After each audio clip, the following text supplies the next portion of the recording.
안녕하세요. 처음 뵙겠습니다. 예.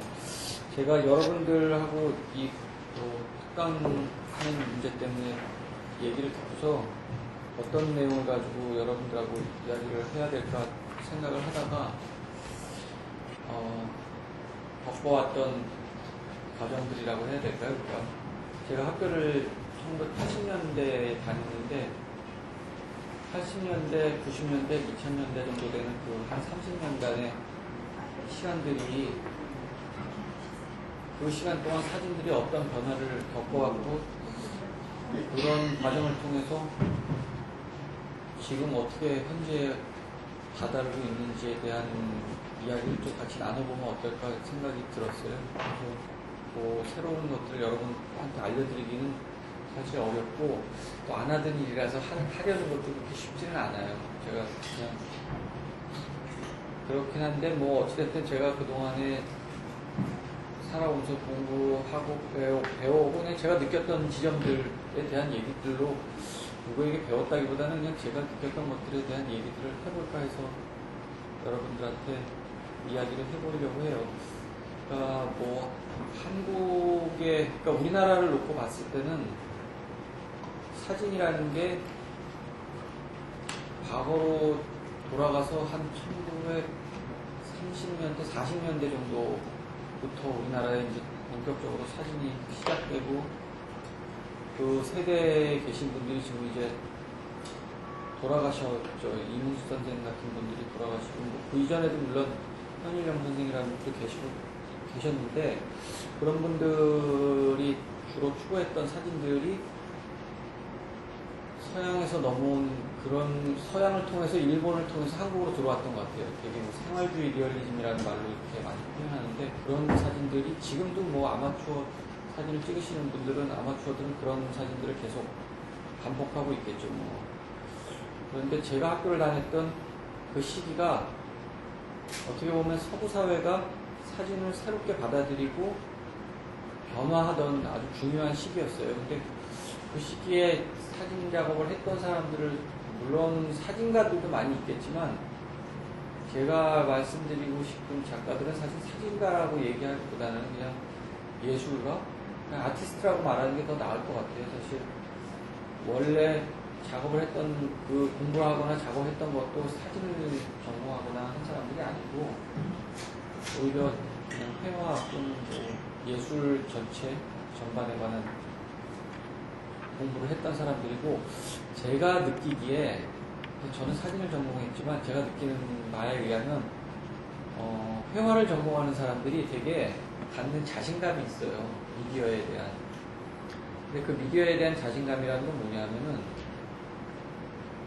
나는 모든 미디어의 주인이다라는 생각인 것 같아요. 회화하시는 분들은. 되게 사진을 전공한 사람들은 그렇게 생각하지 않아요. 내가 회화를 가지고서 나를 표현하겠다고 한다거나 또는 뭐 영상을 가지고 한다거나 물론 영상은 좀 가까이 있긴 하지만 뭐 설치 작업을 한다거나 할 때는 주저하게 될 수밖에 없죠. 근데 제가 만나왔던 다른 회화를 하는 작가들을 그동안 봐오면서 사진을 모르기는 하지만 하면 된다라고 생각하는 것 같아요. 뭐 예를 들면 최근에 보실 수 있는 뭐 정현도 작가 같은 작가를 보시면은 조각을 전공했는데 뭐 사진을 하기도 하고 영상을 하기도 하고 그런 전혀 미디어에 구애받지 않는데 1980년대가 제가 볼 때는 미국의 경우도 그랬던 것 같아요. 되게 다른 어떤 사진을 전공한 사람들이 아니고 그냥 아티스트들인데 그 아티스트들이 사진을 다루기 시작하는 거죠. 그러니까 사진이라는 미디어가 현대예술에서 필요한 미디어라는 거를 깨닫기 시작하는 시기가 제가 느끼기엔 80년대였던 것 같아요. 한국에는 아직 그러한 영향이 이렇게 많이 들어오지는 않았었는데 90년대 초반이 됐을 때쯤인가 이제 그런 90년대가 아니고 80년대 중반쯤 지나서부터는 그런 변화들이 감지됐던 것 같아요. 저는 학생 때였고 그 당시에 이제 강의를 나오셨거나 뭐 그런 분들 뭐 구본창, 배병우 뭐 이런 분들이 젊은 세대로 들어와서 한국 사진 예술의 변화를 가져왔던 시기였는데 그 시기에 학생들 또한 굉장히 새로운 변화를 갈구하고 있었던 것으로 기억을 해요. 제가 그 이전 사진들과는 다른 그때 제가 느낄 수 있었던 사진의 변화를 주도했던 작가들을 몇 명, 80년대 작가들 몇 명 뽑아갖고 그 다음에 90년대 작가들 이제 제가 볼 때 90년대는 80년대하고 또 다른 그러니까 되게 약간 한 10년 정도의 주기를 두고서 변화를 가져오는 것 같아요. 근데 80년대는 회화적인 요소들이나 어떤 그러니까 미디어를 확장시키는 쪽에 굉장히 많이 초점을 맞추고 작가들이 작업을 했다 그러면 90년대가 되면은 거꾸로 사진의 본성을 다시 이해하려고 하는 태도를 보이는데 그런 게 이제 독일에서 오는 사진들인데 그 독일 사진들이 90년대를 거의 지배했던 것 같아요. 전 세계 사진을 통한 예술에서. 그러다가 90년대에 동시에 제가 느끼기엔 제가 이제 91년에 프랑스를 갔는데 그 해에 우연하게도 맹골린이라는 여자가 미국의 40대 부상하는 이멀진 아티스트들의 전시가 있었어요. 주드폼이라는 뮤지엄이었는데 거기 갔는데 거기에 맹골린이 참여를 했어요. 다른 40대 미국 작가들하고 같이.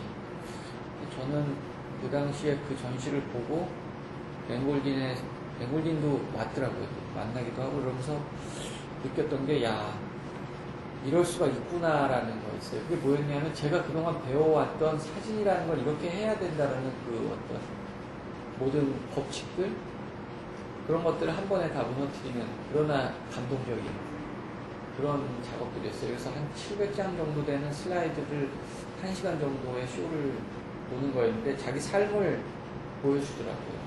근데 그런 스타일이 그런 작업 지향성 같은 것들이 90년대 이후 한 2000년대까지 한 부분을 차지하고 있는 것 같아요.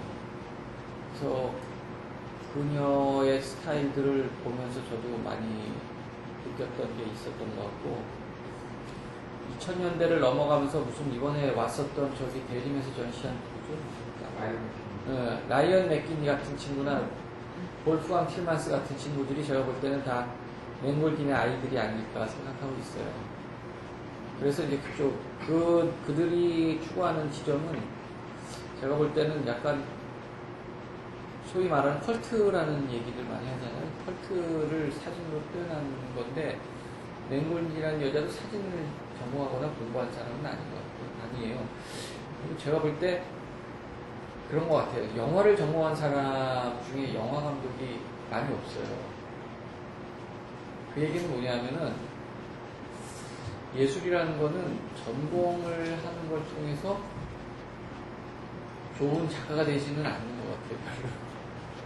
오히려 다른 것을 하던 사람이 나중에 그 미디어를 다룰 때 더 좋은 작가들이 많이 나올 것 같아요. 물론 전공을 하는 게 도움이 되겠지만 예를 들면 내 인문학적 소양을 쌓아야 될 시기에 영화 만드는 법을 배우면 영화를 잘 만드는 사람이 될지는 모르지만 무슨 영화를 만들어야 될지는 모른다는 거죠.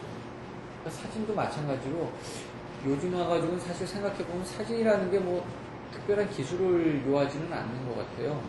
여러분들이 가지고 계신 카메라, 핸드폰 무엇이 됐든지 간에 사용하실 수 있고 그냥 사진을 찍으면 되지 않습니까? 사진은 예전에는 학교를 다니면서 사진을 어떻게 찍어야 되고 이러한 테크닉을 통해서 이러한 과정에 도달할 수 있다라는 어떤 일종의 차별화된 과정들이 있었는데 그러한 것들이 디지털이라는 것을 통해서 한 번에 다 무너지고 사실 이제는 필요가 없어졌죠. 그리고 90년대 이후부터는 사진을 찍는 것도 굉장히 쉬웠던 것 같아요. 소형 카메라를 통해서 그냥 필름을 찍고 현상하고 하는데 아라키 같은 사람이나 맹골긴 같은 사람들의 사진 찍는 방식들을 보면 사실 뭐 큰 어떤 테크닉적 완성도를 요하지는 않았던 것 같아요. 물론 맹골긴 같은 경우도 나중에 이봉 럼베어라는 갤러리하고 일을 하면서 시간이 지나가니까 굉장히 테크닉적으로 완성도가 높아지는데 저는 별로 그렇게 좋지는 않았어요. 오히려 좋지 않은 테크닉, 좋지 않은 완성도가 오히려 그녀의 작업을 더 완성시켜준다는 느낌이 들었었거든요. 그래서 제가 이제 여러분들한테 알려드릴 수 있는 한 2000년대까지, 그러니까 저 2010년 이후는 잘 모르겠어요. 사실 요즘은 제가 서점에 가서 책을 봐도 그렇게 와닿는 새로운 작업들, 그러니까 새로운 사진의 새로운 역사를 열어갈 만한 변화? 이런 것들이 크게 보이질 잘 않더라고요. 그래서 어떻게 저도 뭐 그냥 훑어보고 있긴 한데, 그때 과거의 2000년대, 80년대, 90년대의 변화들처럼 큰 변화들을 가져오고 있지 않고, 또 하나는 제가 느끼는 거는 사진이 이제 현대예술에서 어느 정도 자리를 차지하면서 이렇게 뒤로 물러나고 있는 시기가 된 것 같아요. 좀 오히려 사진을 좀 다루지 않더라고요, 작가들이. 오히려 드로잉이나 다른, 그것도 재밌는 게, 또 예술과 자본의 관계에 대한 것도 생각해 보셔야 되는데, 2008년까지는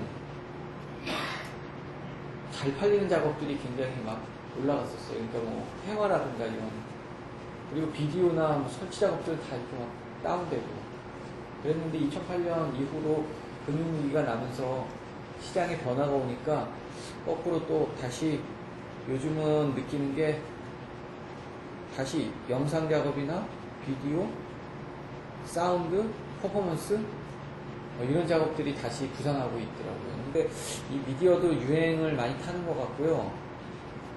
제가 요즘 와서 가장 예술에 대한 불만인 거는 예술이 너무 유행을 탄다는 거예요. 제가 한 20년 전, 30년 전 기억을 해보면 패션은 확실히 유행을 많이 탔던 것 같아요. 그래서 약간의 유행의 그 틀 안에서 벗어나기만 해도 아무도 쳐다봐주지 않는 어떤 그런 미디어였는데, 적어도 예술은 그렇지 않았었거든요.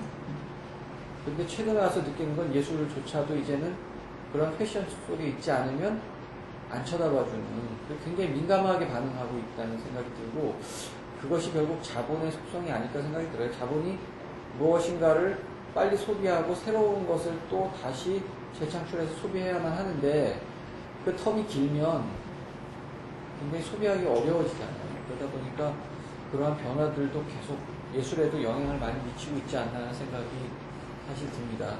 사진이라는 미디어가 회화하고는 다르게 8, 90년대, 2000년대에 각광받을 수밖에 없었던 거는, 회화가 가지고 있는 표현력과는 다른 표현 능력을 가지고 있었던 것 같아요. 근데 그게 시기적으로 또 회화를 대신하지 않을까라는 이야기까지 나올 정도였었어요.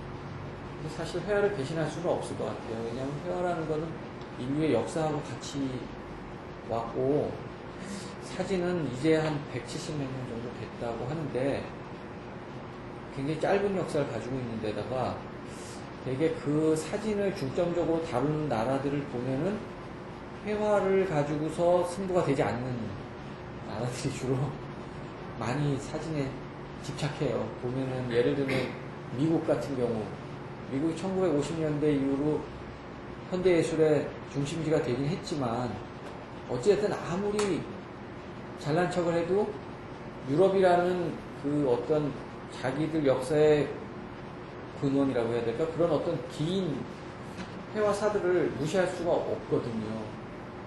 그런데 사진은 그런 것에 비해서 굉장히 짧은 역사를 가지고 있다 보니까 쉽게 더 올라설 수 있는 기회들이 존재하는 거죠.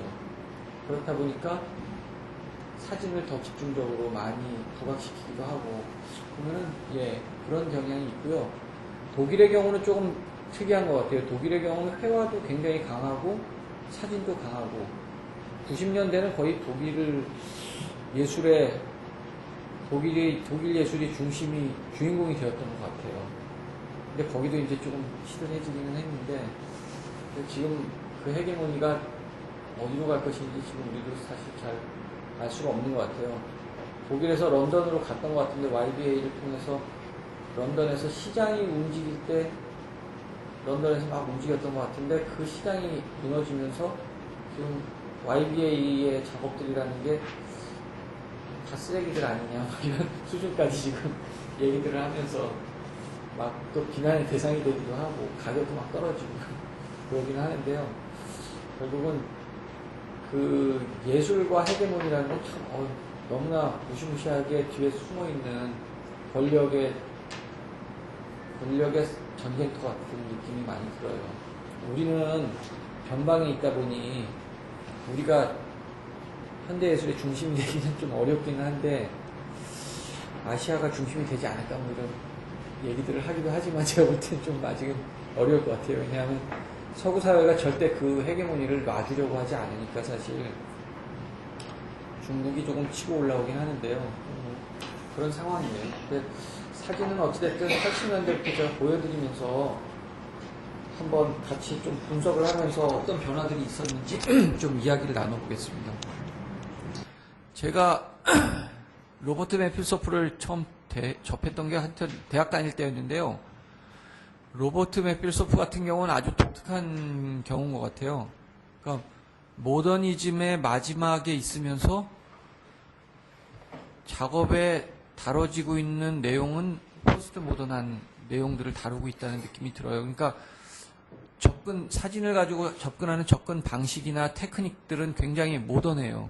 그러니까 굉장히 완성도가 높고, 그래서 그런지 지금도 아마 작품 가격도 굉장히 비쌀 거예요. 제가 처음 전시를 봤던 게 91년이었던가 독일에서 죽고 난 뒤 회고전을 하는데 카셀에서 봤는데 너무나 대단하더라고요. 보면서 정말 욕이 나오더라고요. 이거 보면서 그러니까 그 질투심과 뭐 그런 거 있죠.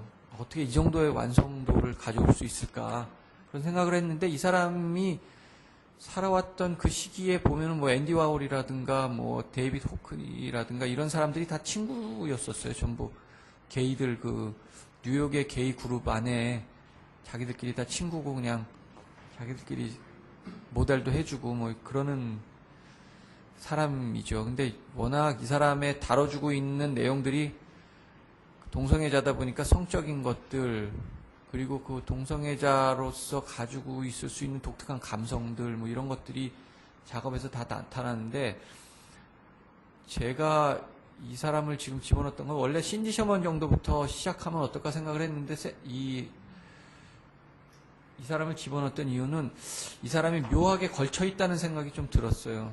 더 보수적으로 보면 모더니즘적인 요소들을 가지고 있으면서도 동시에 다뤄주고 있는 내용들은 굉장히 더 진취적인 내용들을 다루고 있다는 생각이 들어서 좀 다뤄주고 있어요. 뭐 아시죠? 이게 누군지?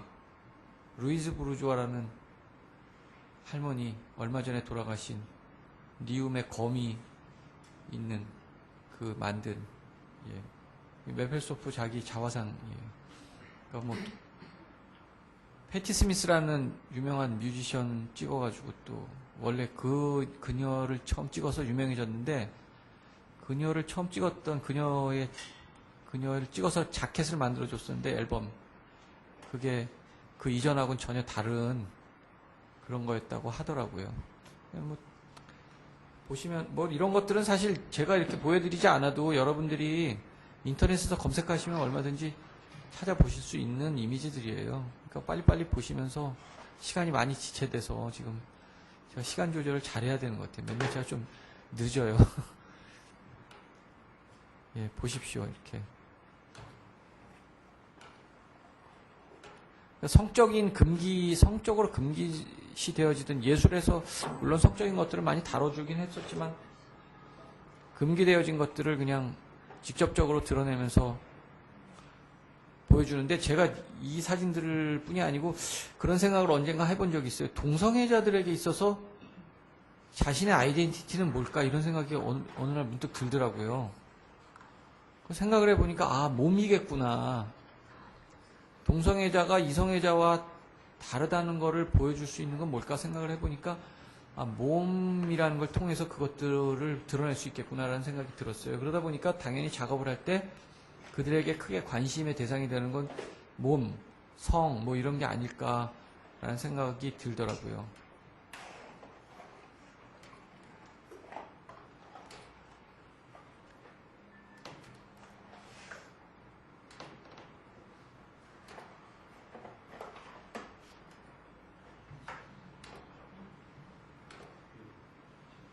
예, 하여튼 이런 좀 다 봤네. 예. 이거 본 거 아니었나요? 그리고 이 사람이 이런 것만이 아니고 꽃도 찍었는데요. 꽃도 굉장히 유명해요. 꽃이 그의 욕망을 품고 있는 것 같아요. 보시면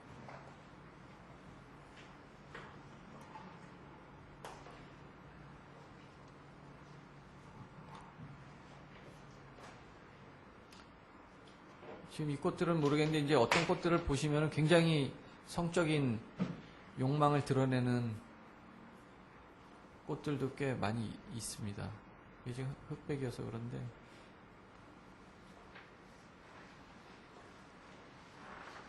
지금 보시면 뭐 별게 아닐 수도 있어요. 지금 이 시점에. 근데 그가 작업을 했던 80년대 시점에서 본다 그러면은 그 당시로서는 굉장히 획기적인 작업들이었을 겁니다.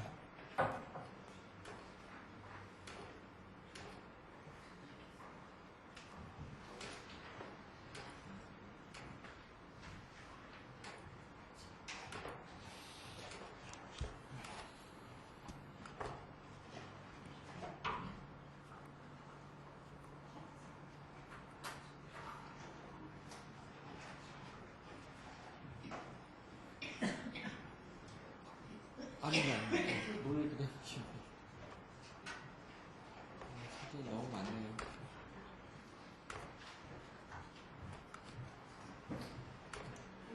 이 사람이 빗을 굉장히 잘 썼어요. 빗을 잘 쓰고 조형성 같은 경우도 굉장히 완성도가 높고. 근데 이제 이런 것들이 이제 모더니즘적 접근 방식이기도 하고 예술에 있어서의 모던적 태도 그런 것들인데 더 뒤로 가면 이제 점점 과연 예술이 무엇일까에 대한 질문을 또 던지게 되고 그러다 보면은 이제 그러한 부분도 또 쉽게 깨지기도 하고 그렇죠.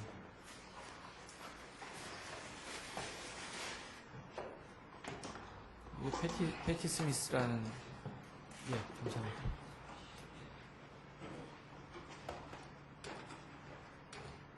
다 본 건 아닌가?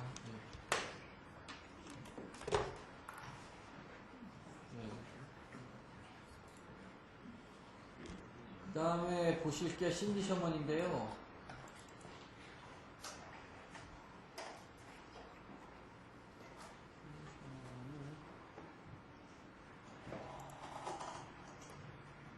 혹시 이 작업 보신 분 있으세요? 신디 셔먼의 이 스틸 무비였나 뭐였지? 이제 아무도 없으세요?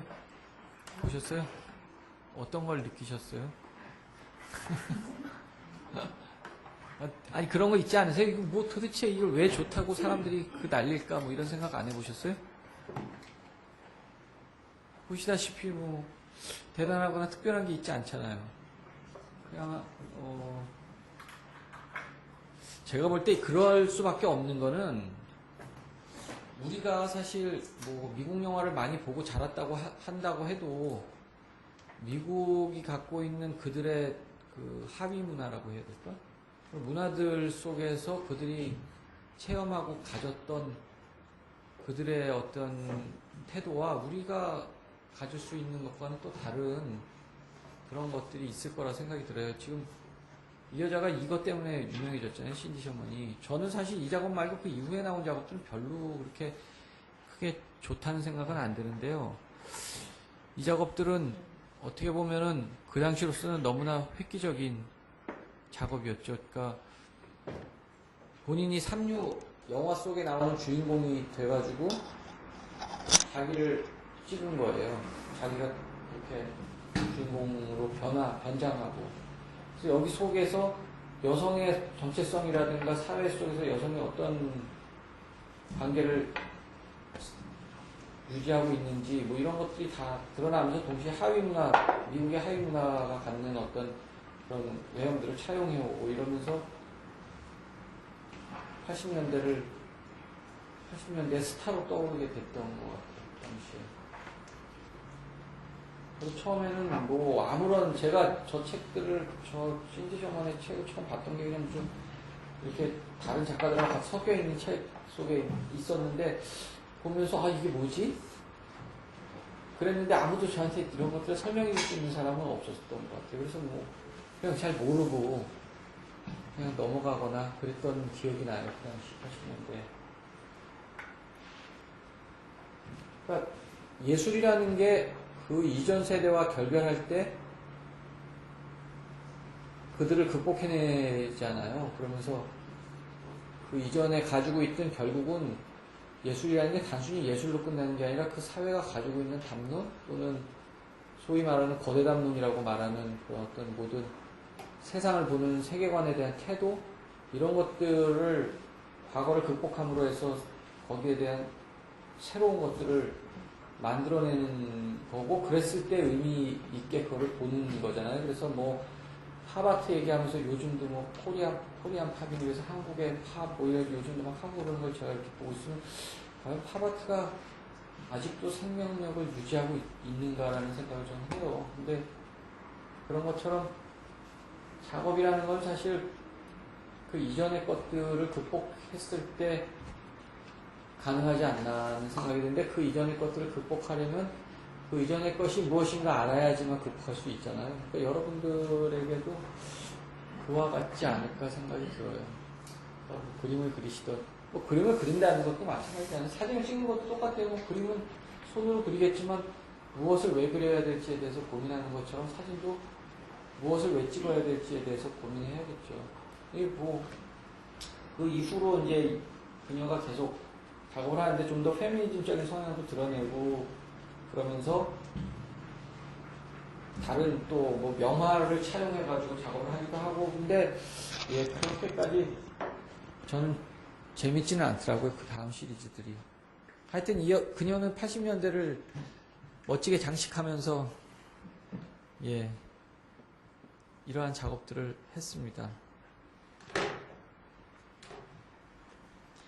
되게 보면 이런 것들, 이 작업들, 예를 들면 이런 거 인터넷에서 검색해 보시면 온갖 미사 요구들로 뭐 막 어쩌고저쩌고 말들이 써 있는데 사실 뭐 그런 것들이 중요하다기보다는 여러분들이 작업을 보실 때 역사의 줄거리 속에서 어떠한 의미를 지니고 있나 그런 것들 중심으로 보시는 게 더 중요할 것 같아요. 흐름을 읽어내는 거. 그 흐름이 과연 과거의 사진들하고 어떻게 달랐나. 지금 제가 80년대를 갖고 가는데 예를 들면 50년대 로버트 프랭크나 뭐 윌리엄 크라인 뭐 이런 사람들의 사진과 비교해 보셨을 때 어떻게 다른지 여러분들이 느끼실 수 있을 거예요. 근데 뭐 물론 사진에 관심이 있으실 때 그것도 또 그럴 테고요. 또 50년대 사진들은 또 20년대, 30년대 사진들과 또 어떻게 다를까 또 보실 수 있고요. 근데 여기서 보시면은 이 신지 셔먼만 하더라도 과거의 사진적 접근 방식이라고 해야 될까요? 그런 것들로부터 자유로워요. 왜냐하면 이 사람이 사진을 한 사람이 아니거든요. 본인도 자기 스스로 사진가라고 얘기하지 않고요. 그러니까 이때쯤 되면 이제 사진을 미디어로 활용하게 되는 태도들이 나타나는 거죠.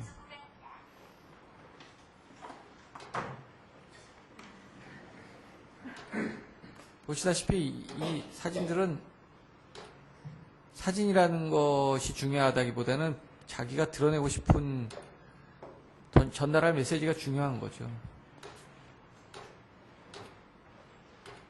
되게 많네요. 뭐 이런 식으로 명화를 또 차용해 오기도 하고요.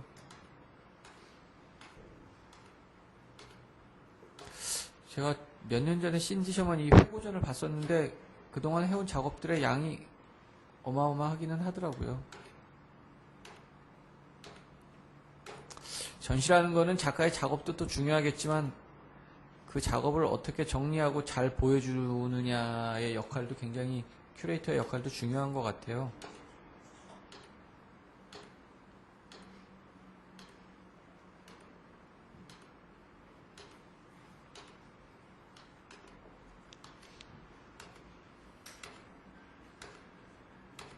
사진이라는 게 되게 미국의 특히나 80년대만 하더라도 분명히 유럽에도 사진이 있었겠지만 저희가 접하기가 좀 어려웠던 것 같아요. 그리고 사진의 역사를 미국이 쥐고 있었던 것 같아요. 모마가 쥐고 있다 보니까 저희는 주로 미국에서 사진에 대한 얘기들을 주로 듣고 그들의 역사가 마치 세계의 역사인 것처럼 생각하게 되기도 하고 특히나 많이 그랬던 것 같아요.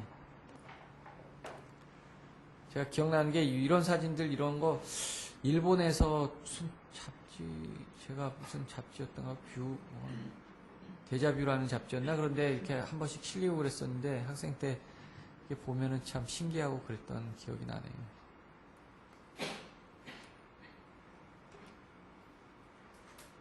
전 이런 사진이 훨씬 조금 전에 봤던 사진들보다 좋았던 것 같아요. 예.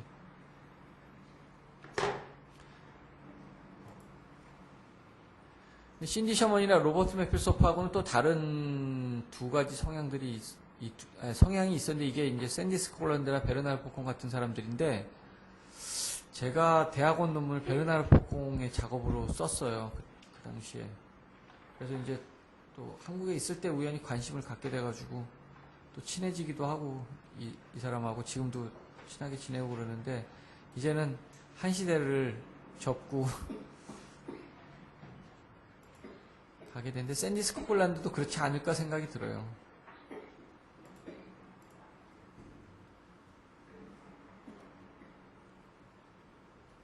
샌디 스코틀랜드도 그렇고 약간 둘이 베르나르 포콩하고 다르긴 한데 어찌됐든 둘 다 연출을 해서 미정센이라는 거 들어보셨죠? 미정센. 연극에서 쓰는 용어인데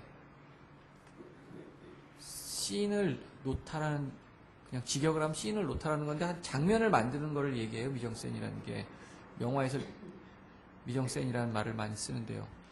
연극에서도 그렇고 사진에 미정센을 들여온 거죠. 사진이 그냥 이렇게 어떠한 대상을 찍는 게 아니고 사진을 찍을 대상의 모든 환경을 스스로 구성하게 되는 무대를 만들게 되는 거죠. 그렇게 해서 작업을 하는데 특히 이 샌디 스코틀랜드 같은 경우는 조각적 요소들, 그러니까 조각의 요소들을 사진에 들여와가지고 그것도 만들고 찍고 하는데 사진 한 장 찍는데 뭐 6개월 걸렸다는 얘기도 듣고 그 당시 그랬던 것 같아요. 6개월 동안 만드는 거죠.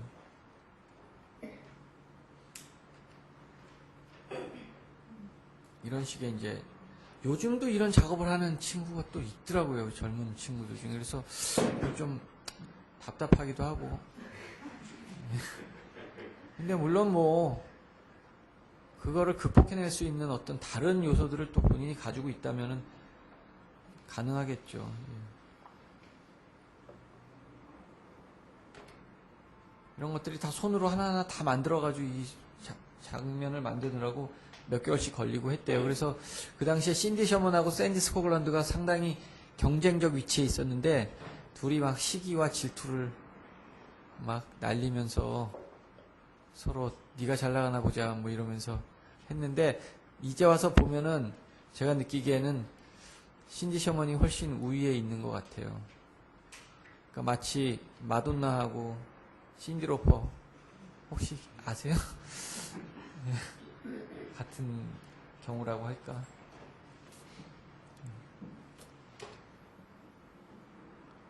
그 당시에는 참 이런 작업들이 굉장히 획기적이었어요. 와, 되게 멋있다. 어떻게 저런 생각을 하지? 그러면서 봤던 기억이 나요.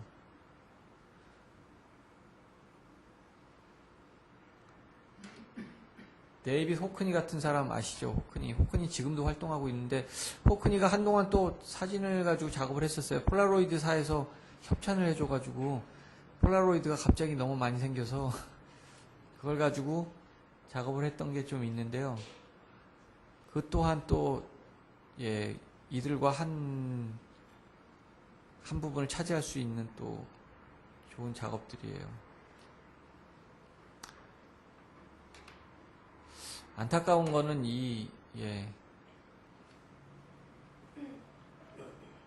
지금 세대하고는 참 달라요. 변화의 태도조차도 다른 것 같아요. 최근에 이제 요즘 작가들은 작업 이렇게 안 하는 것 같아요. 뭐 다른 게 아니고, 굉장히 짧은 시간 안에 변화하는 것 같아요. 그러니까 무슨 이 사람들처럼 뭐 같은 맥락을 가지고서 조금씩 변화하면서 시간을 갖고 변하는 게 아니고 하나의 작업을 또 다음 작업으로 넘어갈 때 그 이전과 거의 마치 아무런 연관 없는 것처럼 변화하는, 그런데 그러한 변화들이 나중에 보면은 하나로 묶여 있는 그런 유형의 태도를 갖고 있어요, 요즘 작가들은. 근데 뭐 모든 대부분의 작가들이 하나 가지고서 평생 울거먹잖아요. 근데 뭐 아주 뛰어난 사람들, 뭐 피카소처럼 뭐 그런 사람들은 평생에 몇 번 변하기도 한다. 그런데 요즘에 이제 최근 작가들은 그런 면에서 상당히 자유롭게 많은 변화들을 가져오고 있기는 해요. 근데 작가 스스로 본인이 자기를 부정하면서 새로운 것들을 해나간다는 게 굉장히 어려운 일이죠. 특히나 어릴 때 만약에 갑자기 스타가 돼버리면 굉장히 어려움에 빠지기도 하는 것 같아요.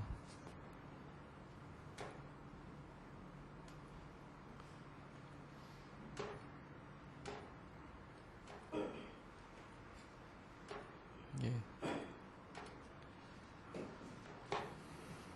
이렇게 샌디 스코글란드가 있고요. 그 다음에 베르나르 포콩이라는 사람은 또 샌디 스코글란드하고는 다른데요. 제가 베르나르 포콩의 작업 중에서 또 좋다고 생각하는 건 이런 작업이야. 이 레그엉 바컹스라는 제목의 영어로는 썸머 캠프인가 뭐 그러는 작업인데요. 이 사람이 이거 시작한 게 70년대 말이에요. 20 몇 살 때. 그 전에는 없었던 작업이었는데 그게 이제 한마디로 연출되어지는, 뭐 이 사람 작업을 나중에 미국 쪽에서 해석할 때 스테이지 포토그래피 뭐 이런 식으로 해석을 했는데 프랑스에서는 미정센 포토그래피라고 하죠. 그래가지고 마네킹을 연출해가지고 자기의 어린 시절을 재현하는 거였어요. 자기가, 그러니까 사진은 과거를 찍을 수 없잖아요. 사진으로 과거를 찍는 거죠. 그러니까 여기에 이제 제가 썼던 논문은 내러티브에 대한 거였는데, 사진이 내러티브를 가지려면 어떤 요소들이 있어야 되는가에 대한 내용이었었어요. 그러니까 사진이 내러티브가 있느냐 없느냐를 놓고서, 이 소위 영화는 내러티브를 늘 가지고 있잖아요. 근데 사진은 한 장의 사진이 하나의 완성체니까 그 하나의 사진이 완성된 하나의 완성체로서 내러티브를 어떻게 하면 가질 수 있는 어떤 요소들이 갖게 해주는가에 대한 이야기였는데요. 이 사진을 분석해가면서 했어요. 이게 지금 아까 그 마네킹 시리즈가 끝나면 이제 이런 방 시리즈가 되는데요. 이런 시리즈도 있고요. 이것도 설치 작업이에요. 글씨를 풍경에다가 설치해가지고 찍은 작업이고. 예.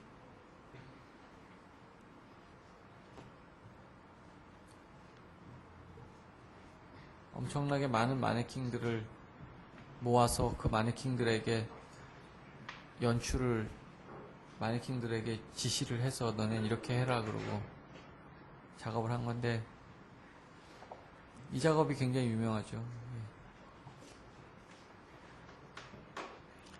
그러면서 또 동시에 진짜 살아있는 소년들하고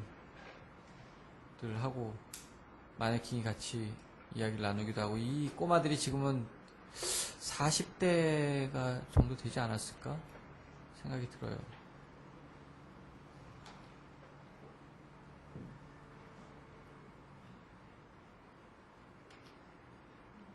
이렇게 어떤 상황들을 연출하는데, 이 사람이 어릴 때 자기가 겪었던 독특한 감성들이 존재하는데 그런 감성들을 작업으로 풀어내고 있는 겁니다.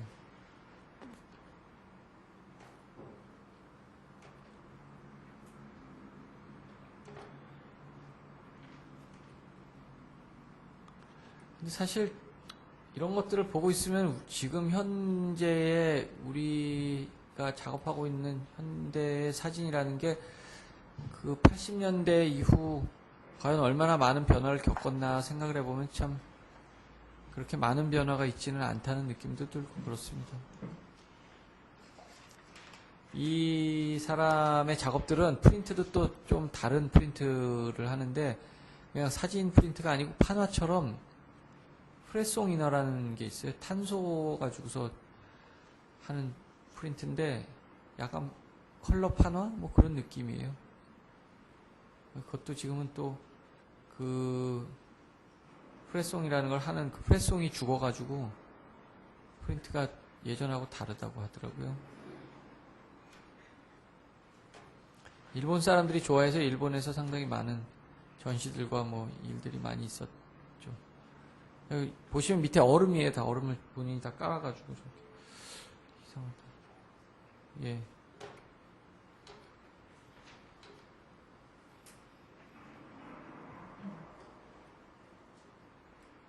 여기 같은 경우 이 우유를 이렇게 해가지고 만들기도 하고. 예.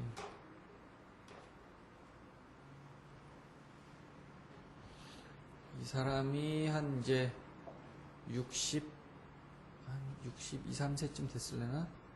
그 정도 나이인데요. 이 사람이 27살 때 시작해가지고, 예, 유명해졌어요, 그때. 너무 이른 나이에. 요 정도가 이제 제가 여러분들한테 80년대에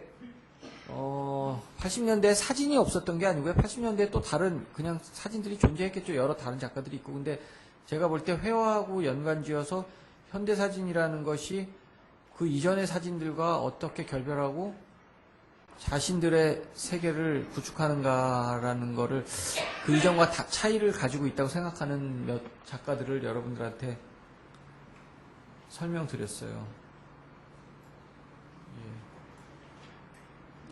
예. 이게 80년대 작가들이었어요. 뭐 여기 보시면서 좀 궁금한 점이나 뭐 그런 거 혹시 있으세요? 예.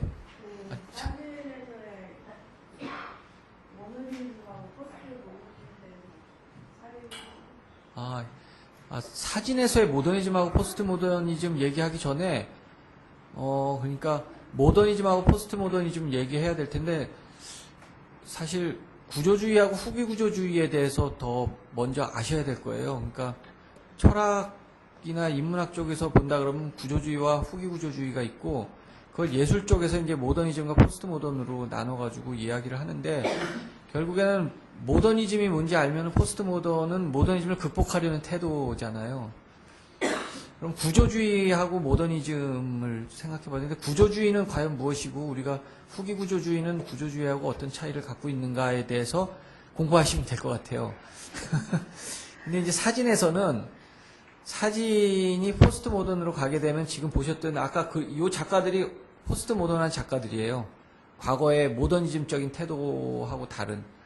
그러니까 모더니즘적인 태도라는 거는 어떻게 보면 전통적인 것들, 사진이 갖던 그 전통성, 그러니까 거기에 중요한 요소들 중에 하나가 예를 들면 휴머니즘, 그러니까 뭐 사진을 통해 어떻게 인간의 어떤 그 휴머니즘을 어떻게 드러낼 것인가 이런 것들이 중요하다고 하면 포스트 모던으로 가면 이제 그런 것들을 어떻게 그것이 거짓말이다라는 인간이 스스로 휴머니즘을 이야기할 자격이 없다는 게 리오타 같은 사람이 이야기했던 건데 철학자 뭐 그런 부분들이 거기에 들어가겠죠. 그럼 사진을 통해서 포스트 모던은 예술에서 사진으로 본다면 사진으로 사진 얘기를 하는 거예요. 그러니까 미디어가 스스로 자기 미디어 얘기를 하게 되는 거예요. 영화에서 영화 얘기를 하고 회화가 회화 얘기를 하고 사진이 사진 얘기를 하고 뭐 그런 것들이 포스트 모던의 한 성향 중에 하나라고 볼 수 있죠. 모더니즘이라고 한다면 사진을 통해서 세상을 보는 거예요. 사진을 통해서 세상을 어떻게 내가 보여주고 드러내고 이야기할 것인가. 그런 거겠죠. 그런 차이들을 가지고 있을 겁니다. 예, 하십시오. 어려운 건 아니고 아까 마지막 그 작가 사진에서요. 사진에 글씨가 있는 사진이 예. 있잖아요. 그게 어떤 의미를 가지고 있는지 조금 궁금했고요. 저 작업이요. 저 글씨 텍스트의 느낌들은 어떤 의미라기보다는 그 자기의 감성에 대한 얘기들이 자기가 느낀 점, 느끼고 있는 거, 풍경을 놓고서 뭐 뭐 전 텍스트 중에 하나 생각나는 게 욕망의 끝은 어디일까 뭐 이런 거를 이렇게 사막에다가 설치해 놨었어요. 근데 욕망이라는 게 프랑스 말에서 데지르라 그래가지고 디자이어인데 데제르하고 저 사막하고 비슷한 단어예요. 조금 다른 발음이 좀 다른. 뭐 예를 들면 그런 식으로 하기도 하고요. 그냥 이 사람이 이 텍스트 가지고 작업한 건 굉장히 감성적인 부분을 많이 건드리는 설치 작업이었었어요. 아, 그럼 기술적으로 그걸 글씨를 설치해서 사진을 찍은 건가요? 네. 글씨를 그리신 나무로 글씨를 다 오려가지고요. 거기다가 반사 테이프를 이렇게 붙여가지고요. 그거를 설치하고 찍었어요. 그래서 이렇게 빛이 비치니까 그게 반사율이 높아가지고 마치 글씨가 써진 것처럼 사진 위에 그런 작업이에요. 예, 됐습니까? 예, 그러면 이제 우리 90년대로 넘어가 보죠. 90년대로 넘어가면 좀 더 복잡하고 작가도 많고 좀 다양한, 뭐 다양하다기보다는 어찌됐든 80년대와는 좀 또 다른 태도들을 지닌 작가들이 나오게 되는데요. 여기에는 이제 예를 들면 여기 안드레아 그루스키나 필립 로르카 디코르시아인데 디코르시아나 피에르 질이나 리차드 빌링엄이나 조지 후스나 베르넨 힐라 베허 부부나 맹골딘 이렇게 해가지고 여기서 안드레아 그루스키하고 토마스 로프, 토마스 스트로스는 베허 부부의 자식들이에요. 뭐, 예, 진짜 자식은 아니지만 그냥 부모님으로 모시는, 예. 그렇고, 제가 볼 때 디코르시아 같은 경우는 제프월의 자식이 아닐까 생각이 들고, 피에르 질은 또 아주 독특한 친구들인데 이 친구들은 사진과 회화를 하나로 합쳐가지고 커플인데요.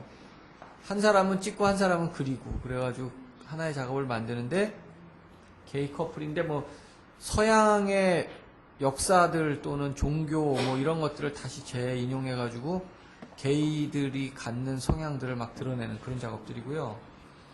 조지 후스 같은 경우도 굉장히 흥미로운 작업인데 2000년인가? 서울에서 전시했었어요. 베르나르 포콩하고 같이 해가지고 성공미술관에서 제가 좀 도와줬던 기억이 나요. 그 당시에. 이 사람은 작업이 사진을 갖고서만 할 수 있는 작업이라고 해야 되나? 회화를 사진으로 끌어들이는데 사진으로 찍었을 때 그 포인트 오브 뷰에서만 그렇게 보이는 그거를 사진으로 만들고 그 그려진 그림은 사라져버리는 그런 작업이고요. 맹골디는 제가 아까 약간 말씀드렸었던 그런 컬트, 소위 말하는 컬트 문화를 보여주는 작업인데 저도 사실 1시간 동안 그녀의 첫 슬라이드 쇼를 보면서 정말 가슴이 뭉클했었어요.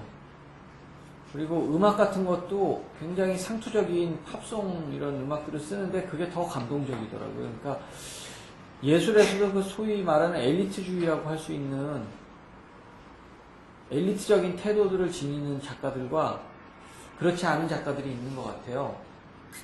그런데 그 두 다른 태도들, 그러니까 소위 공부를 많이 한 사람들이 보여주는 작업의 성향하고 그렇지 않은 작가들의 성향을 놓고 이렇게 본다 그러면 그렇지 않은 작가들이 갖는 또 다른 장점들이 굉장히 많이 있는 것 같아요. 공부를 많이 한 작가들은 되게 좀 차갑고 이성적이면서 합리적인 태도를 예술에서 자꾸 보여주고 분석적이고 그런데 그렇지 않은 뭐 예를 들면 맹골딘처럼 그냥 막 몸으로 부딪히는 작가들은 그 작가들의 어떤 그 감성들이 굉장히 또 강하게 작업 속에 녹아있는 그런 느낌이 드는데요. 예. 그러면 우선 예를 들면 베어부부부터 한번 봐볼까요? 베어스풀이라고 하잖아요. 베어부부가 보여주는 작업들이 타이폴로지라고 하죠. 유형학적 사진이라고 하는데요. 이 유형학적 사진이 또 굉장히 또 큰 반응을 일으켰어요. 사진이 과연 무엇인가에 대해서 고민해 본다 그러면 사진 그 자체에 대한 이야기들을 갖고 이야기를 하기 시작하면은 이렇게 사진이라는 건 가장 직물적인 것이 아닐까. 그리고 사진이 가지고 있는 기능 중에 사진은 사실 자료적 가치라고 해야 되나? 아카이빙에 대한 가치들을 굉장히 크게 가지고 있잖아요. 근데 그 아카이빙이 예술과 어떤 차이를 갖는가에 대해서 고민하게 만들죠, 사실. 에드루샤라는 작가가 또 있는데 여기는 없는데 그 에드루샤가 재밌는 일이 있어요. 에드루샤가 몇 개의 주유소였더라? 하여튼 그 20몇 개의 주유소라는 작업이 있었는데 유형학적 사진이에요. 근데 그게 어떻게 해서 도서관에 들어가 있었을 거예요, 아마. 근데 그 도서관 사서가 그거를 발견해가지고 꺼내서 예술 쪽으로 옮겨놓음으로 해서 예술이 됐죠, 아카이브가. 그러니까 보면은 그걸 이해하고 알 수 있는 것과 그렇지 못했을 때 그 예술의 위치? 그런 것들이 굉장히 큰 차이를 가지고 있다고 보시면 돼요. 그러니까 물탱크를 이 사람들이 찍어가지고 굉장히 큰 반응을 일으켰었는데 이런 유형적으로 유사한 것들을 같은 형식을 가지고서 쭉 찍어내므로 해서 거기서 생겨나는 새로운 질서들이 존재하거든요. 그런 것들을 작업으로 처음으로 이 사람들이 보여줬는데 이 사람들이 베어 스쿨에서 자기 제자들을 막 키워내면서 이 유형학적 사진들이 또 더 진화하게 돼요. 그러면서 아까 말씀드렸던 무슨 토마스 스트러스, 토마스 루프, 안드레아 그루스키, 그 다음에 더 나중에 가면 토마스 디맨드니 뭐 한국에서도 전시했던 그 아줌마 누구더라? 이름이 잘 생각이 안 나는데 국제에서 전시했던 또 그런 또 예 그런 분 뭐 이렇게 해가지고 뭐 한국에서는 뭐 한국에도 베어스쿨에서 토마스 루프한테 배웠던 이윤진, 김도균 뭐 이런 친구도 있고요. 그런 작업들이 그래서 한 90년대까지는 굉장히 세계적인 반응도 컸고 지금도 작품 가격으로 치면은 안드레아 그루스키의 작업이 거의 최고가에 이르는 정도의 사진을 올린 그런 작가예요. 그래가지고 시장에서 좋아할 만도 해요. 굉장히 테크닉적으로 완벽한 데다가 대형화되고 또 그루스키 같은 경우는 더 스펙타클한 면도 있고 그래가지고 굉장히 유형학적이면서도 예, 또 동시에 시장 안에서도 잘 소화될 수 있는 이런 작업들 많이 보셨죠? 이거는 사실 그루스키 게 아닌 것 같아요. 이게 제가 알기로는 이름이 잘 생각이 안 나는데 영국의 작가 중에 지금 이름이 잘 생각이 안 나는데 이 친구가 사진들을 쫙 중첩시켜가지고 재밌는 작업을 했어요. 이게 논리적 근거들이 굉장히 있어요. 뭐 예를 들면은 노래 한 곡을 한 장의 사진 안에 집어넣는 거예요. 이름이 뭐더라? 하여튼 뭐 예.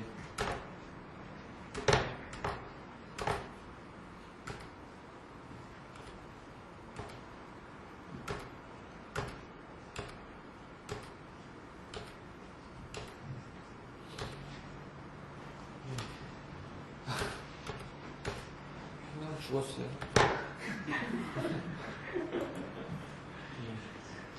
그 다음에 베어 부부의 제가 처음 접했던 건 토마스 루프였는데 토마스 루프는 이 베어스쿨의 다른 작가들하고는 조금 달라요. 다른 작가들은 되게 유형학적인 자기 스타일을 하나로 그냥 만들면 되게 끝나는데 이 토마스 루프 같은 경우는 다양한 시도들을 해서 새로운 자기의 작업과 전의 작업과는 또 다른 작업들을 만들어내기도 하고 그런 태도들이 요즘의 작가들하고 굉장히 유사한 점을 지니고 있는 제가 볼 때는 이 베어스쿨에서 가장 뛰어난 작가가 아닐까 저는 그렇게 생각을 하고 있어요. 근데 뭐 작품값은 안드레아 그루스키가 훨씬 비싸죠. 돈으로만 따지면. 그래서 이 사람이 이제 증명사진을 가지고서 유명한 작가가 됐어요. 증명사진이 이게 뭐 4.5 AY10 정도 되는 대형 필름을 가지고서 이 사람들 그러니까 직물적인 거죠 정말로. 굉장히 그냥 기계적인 중성적 사진들을 만들어내서 우리한테 질문을 던지게 해야죠. 사진이라는 게 과연 정말로 객관적인 것인가 주관적인 것인가에 대해 생각할 수도 있고요. 이런 사진으로 유명해지고 뭐 그 다음에 전혀 뜬금없이 밤에 뭐 적외선 카메라로 뭐 사진을 찍기도 하고요. 이런 걸 찍기도 하고 인터넷에서 막 이미지를 다운받아서 포르노 이미지를 다운받기도 하고 뭐 이런 식의 작업들도 하고 그래요. 저런 것도 했어요. 저 포토 몽타주 2차 대전 전에 있었던 그런 유형의 작업들도 또 하기도 하고요. 굉장히 변화무쌍한 사람이에요. 토마스 로프는. 아, 이러다가 2000년대를 못하겠네. 이런 작업들.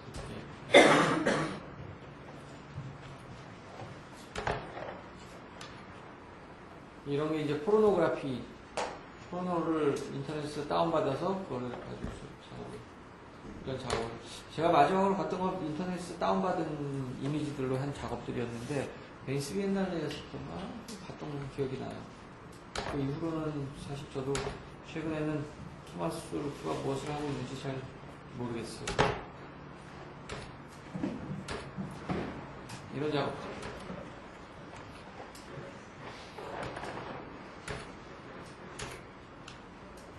추상으로 가죠.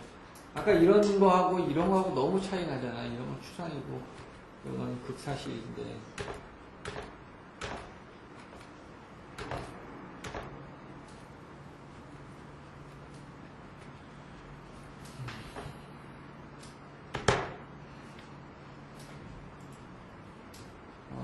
안드레아 브로스키랑, 브로스키 사진이 별로 없네.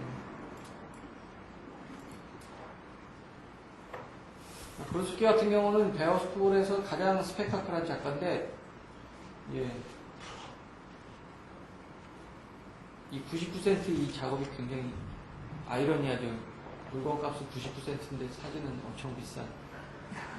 10억, 100억, 아니, 한 40억 뭐 이렇게까지 됐던 것 같아요.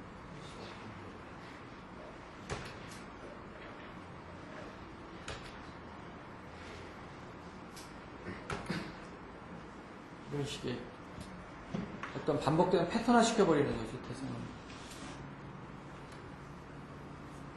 북한도 찍었어요. 한번 찾아보세요, 여러분. 북한을 찍는데 뭐 얼마를 줬대더라? 5억을 줬대나, 뭐를 줬대나. 돈을 내고 찍었다는 것 같아요. 뭐죠? 그 마스게임 하는 그걸 찍었는데, 5억 내도 찍을 것 같아요. 찍어가지고, 자기 한 장에 10억 넘으니까, 뭐 사진 몇 장 팔면은 되니까. 프라다 매장 찍는 거예요. 네, 뭐 이런. 브로스키가 가장 스펙타클해서, 예, 그렇고, 토마스 스트로스 같은 경우는 한국에서 전시를 했었어요. 그때 갤러리 현대였던가? 한국도 찍고, 한국 어디 저쪽 공장, 조선소 쪽이었나? 예. 이걸로 이 시리즈로 유명해졌는데 미술관을 찍은 거예요, 미술관. 미술관에 있는 사람들하고 미술관이라는 공간을. 예. 그러니까 미술 이야기를 하는 거죠.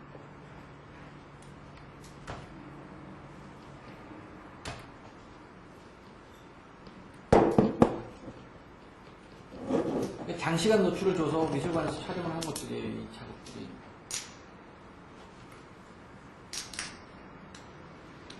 이거를 작업했을 때만 해도 이 주제 자체가 굉장히 신선했어요. 요즘은 사방팔방에서 막 찍고 난리도 치지만, 예, 아무도 안 하던 짓이었죠.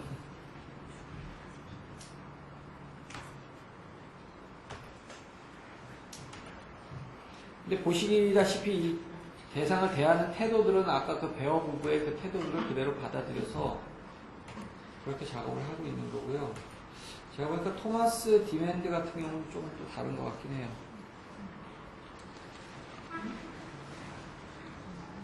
이거는 북한이네요.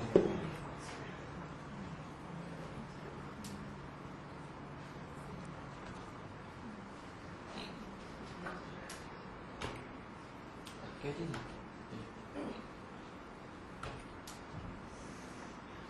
이 사람 누군지 아세요? 게르알 리터. 그러니까 50억, 100억 이렇게 경매 나온 막 수백억 나이가 80이 넘었는데도 너무 젊더라고요.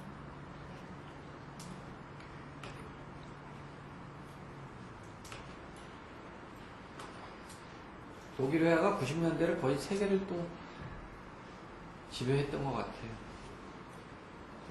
독일이 참 회화가 굉장히 좋더라고요.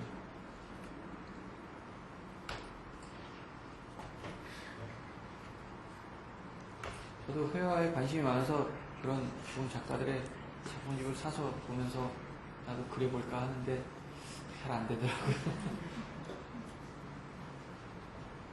이 밀림 이런 숲들 찍는 작업들도 있고요.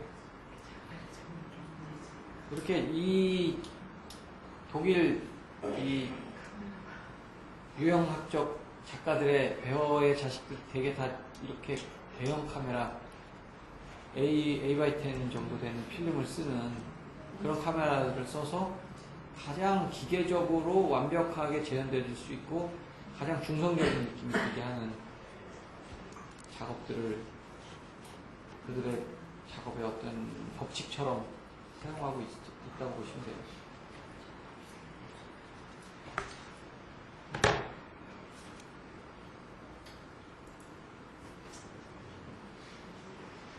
예, 그 다음에 이게 이제 베어와 그의 친구들. 그 다음에 이제 후스를 한번 볼까요? 조지 후스. 조지 후스는 베어하고는 전혀 다른 그런 이 사람은 시작이 회화 그림이었어요. 벽화 같은 거 그리고 벽에다가 그러면서 시작을 하다 보니 처음에 이런 작업도 이렇게 하고 그랬어요. 벽에다가 이렇게.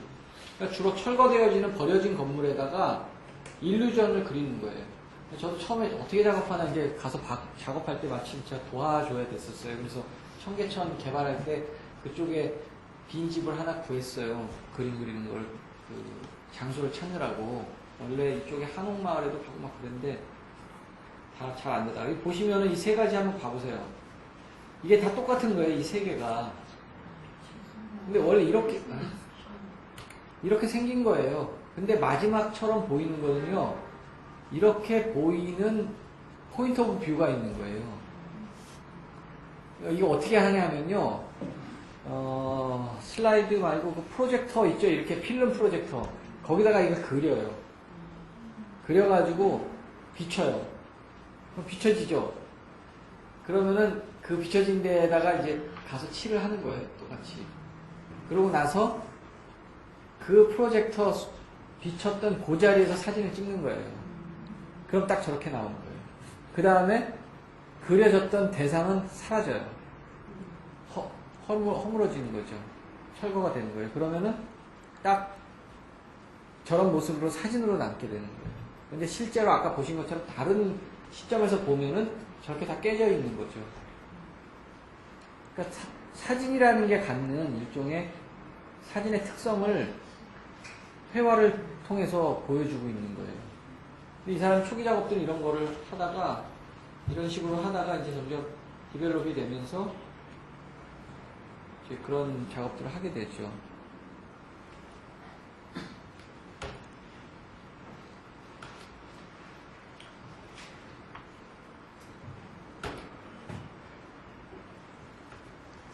이런 사람들이 이제 1990년대를 베르나르 포공이나 조지 후스나 이런 사람들이 사진의 새로운 영역들을 더 확장하고 개척해 나갔던 사람들이에요. 한국에서는 사실 이런 사람들 별로 그렇게 알 수가 없었죠. 왜냐하면 주로 미국 쪽의 이야기들을 우리는 들어왔었기 때문에 이런 작가가 있는지도 몰랐고.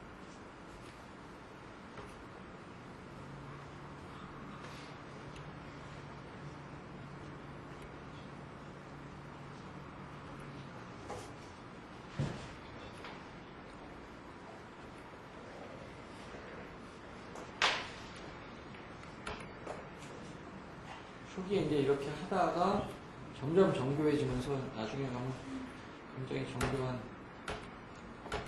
작업들을 하고 사진으로만 남게 되고 원본이 사라지는 거죠. 사진이 원본이 되는 거죠.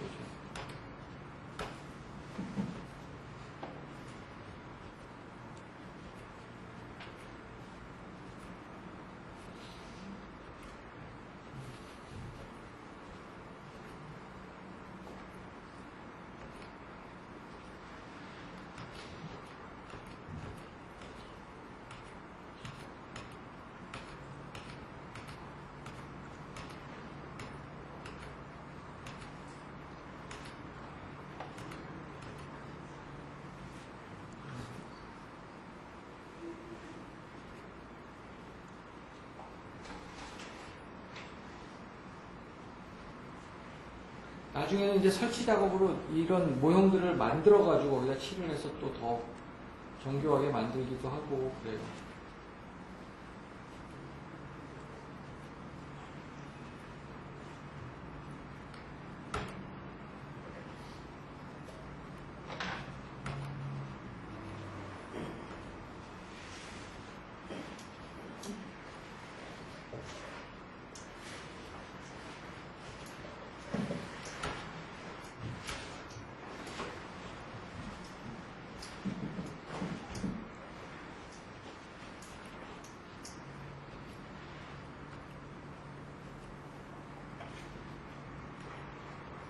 예술이라는 게 되게 뭐 그렇게 단순하게 딱 두 가지로 나눠서 얘기하기는 어렵겠지만 되게 분열적이거나 편집적이거나 하지 않나요?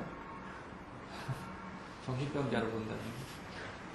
그랬을 때 이제 분열적이라는 건 아무래도 좀 더 미디어를 확장하는 태도들 같은 거고, 편집적이라고 한다면 어떤 더 한 곳으로 깊숙이 더 들어가게 되는 태도일 텐데, 미디어를 확장하는 태도들은 사실 좀 더 이런 우리가 한정해 놓은 한계, 미디어의 한계, 우리 스스로 미디어의 한계를 스스로 확정하고 거기까지일 거라고 생각하게 돼요. 이 교육이라는 게 사실 그렇게 만들거든요.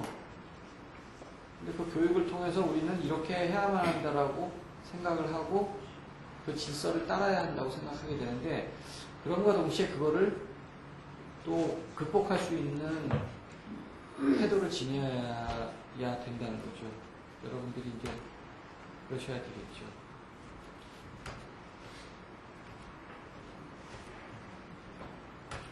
뭐가 이렇게 많을까요?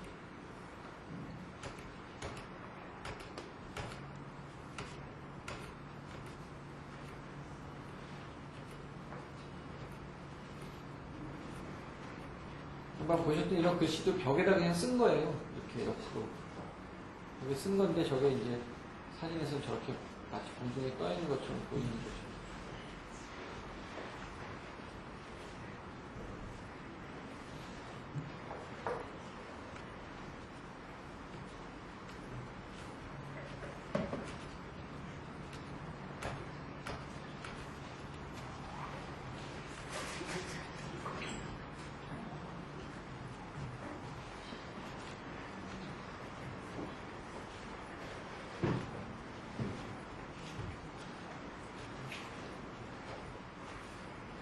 외국 작가들하고 우리나라 작가의 가장 큰 차이 중에 하나가 제가 느끼기엔 그런 게 있어요. 외국 작가들은 자기의 작업이 어디서부터 왔는지에 대해서 굉장히 명확하고 솔직하다고 해요. 그러니까 그것이 자기의 뿌리라고 생각을 해요. 그래서 그런 것들의 자기 작업의 근거를 대기 위해서 열심히 이렇게 노력을 해서 찾는 반면에, 우리나라 작가들은 대부분 숨기기에 급급하다고 해야 될까, 이제. 왜냐, 그게 일종의 컴플렉스가 아닐까 생각이 들어요. 그러니까, 나는 굉장히 독창적인 사람이다. 누구에게도 영향을 받지 않았다. 너 이거랑 비슷하지 않냐? 아니야, 그 사람 모르는데? 뭐, 이렇게. 이런 태도들. 사실은, 현대에 와서 예술이라는 게 과연 아무에게도 영향을 받지 않고 하늘에서 뚝 떨어질 수 없잖아요, 사실. 그러니까, 여러분들도 여러분들의 작업의 근거를 어디서부터 가져왔는지에 대해서 고민해 보시는 게 되게 중요한 일이 아닐까 생각이 들어요.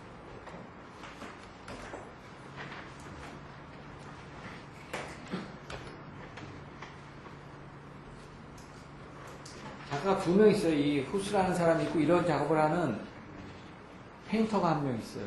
그래서 이름을 까먹었는데 거의 유사해요. 근데 그 사람은 사진을 찍는 게 아니라 그림으로 직접 그리는데 보려면 또 다시 사진을 찍어서 봐야 되겠죠.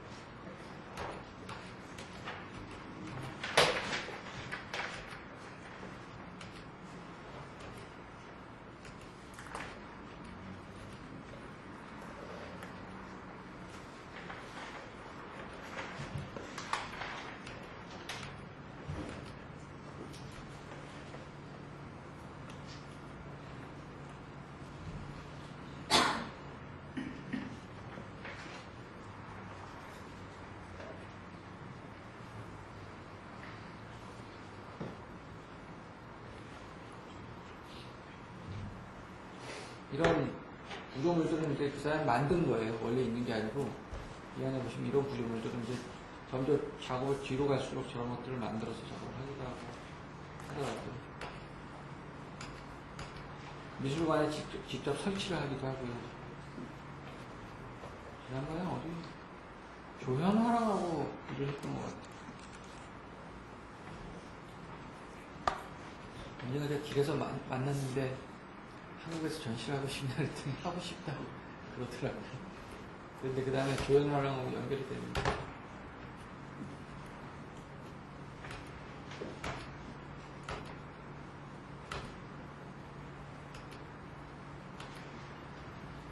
이제 이런 과정을 통해서 일본 미호탄가 여기서 이렇게 하면서 여기다 이렇게 만들어서 조형물을 만들어야지 하고 해서 이렇게 만들고 해서 칠하고 해서 이런 결과가 나오게 됩니다. 마지막에.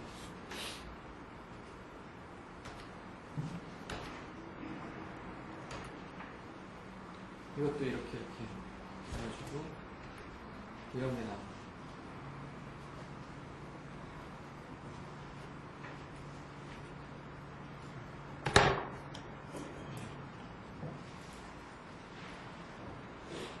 그 다음에 또 뭘 봐야 되죠? 맹골디는 잘 아시나요? 여러분들? 모르시나요? 말씀이 없으신가요? 맹골디는 소위 말하는 컬처의 선구자다 뭐 이런 얘기를 하는데 제가 볼 때는 하위 문화 소위 이 여자가 뉴욕에 살았던 그 시기 한 80년대? 그때부터 이제 시작을 하는데 변두리예요. 그러니까 예술의 중심에 있는 엘리트적인 어떤 그런 예술가가 아니고 그냥 아무도 알아주지 않는 그냥 가난한 동네에서 애들하고 술이나 먹고 마약이나 하고 파티나 하고 제가 오기 전에 50년대 말이었나? 이 작가의 다큐멘터리를 TV에서 봤는데 우리로 치면 보건복지부 같은 데서 만든 다큐멘터리였어요. 근데 내용이 친구들이 다 죽는 내용이에요. 그러니까 마지막에 가서 자기만 남고 다 죽어요. 다 에이즈에 걸려가지고. 그래서 그 친구들을 찾아가는 거예요. 죽어가는 친구들을. 보디빌딩 해가지고 이렇게 근육이 막 있는 빡빡머리 친구. 그 친구의 남자친구가 먼저 죽고 그 다음에 그 사람도 죽고 하는데 이제 같이 찾아가서 뭐 울기도 하고 그러면서 얘기를 하는데 파티를 한 3년을 했더니 다 떠났대요, 친구들이. 매일 마약과 술과 그런 것들을 사는데 점점 즐겁지 않더래요, 파티가. 그래서 점점 힘들어지고 친구들이 하나씩 떠나기도 하고 죽기도 하면서 에이즈에 걸려서. 그래서 그 과정을 찍은 거예요.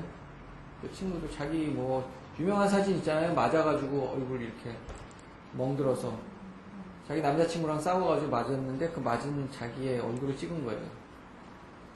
제정신이 아니죠. 이 사진인데요. 이게 남자친구랑 싸워가지고 맞고서 바로 자기를 찍은 거예요. 여기 나오는 친구들이 다들 그런 소위 말하는 하위 문화에 있는 트랜스젠더 뭐 작가들도 좀 잘 못 나가는 작가들. 근데 나중에 다 잘 나가게 됐어요, 이 친구들이. 그 하위 문화가 중심에 오게 되면서 그것들을 다루던 그의 친구들과 그녀가 다 아이러니하게도 가장 메이저의 작가가 되게 되는. 재밌죠. 결국은 그 하위 문화라는 게, 인디 문화라는 게, 저는 그렇게 생각을 해요. 그게 메이저로 가기 위한 마이너가 아니잖아요, 사실은. 인디는 마이너가 아니잖아요. 인디는 그냥 독립적인 거잖아요, 혼자. 근데 어쩔 수 없이 모든 인디라고 해도 결국에 시장 안에 들어오게 되면 메이저를 향해서 가게 되는 것 같아요. 뭐 그녀의 작업도 그녀도 다 나중에 가면 엄청난 돈 냄새가 나는 사람으로 변하게 되는 것 같아요.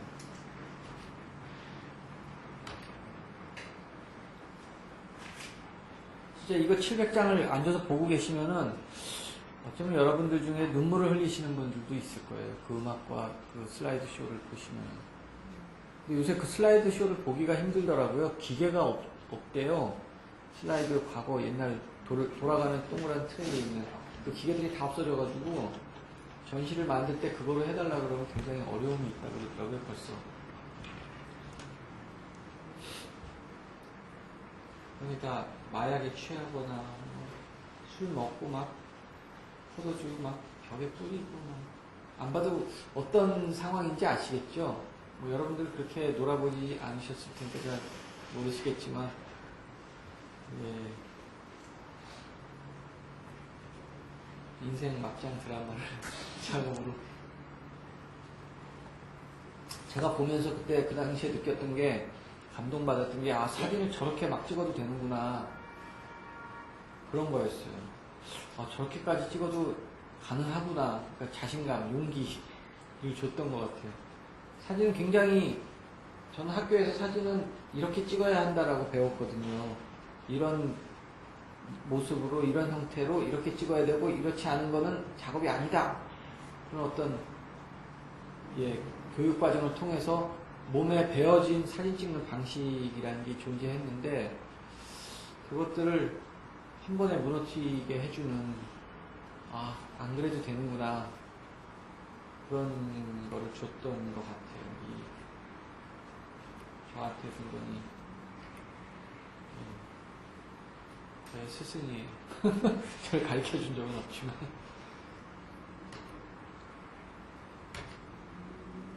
이 여자 이름이 뭐였더라? 이 여자가 결국에 에이즈로 죽게 된 자기 남자친구하고 둘이 먼저 남자가 죽을 거예요. 그래서 죽고 장례식을 치르고 하는 걸 가지고서 찍어서 책으로 한 권을 냈던 기억이 나요. 그리고 나중에 이 여자도 죽죠.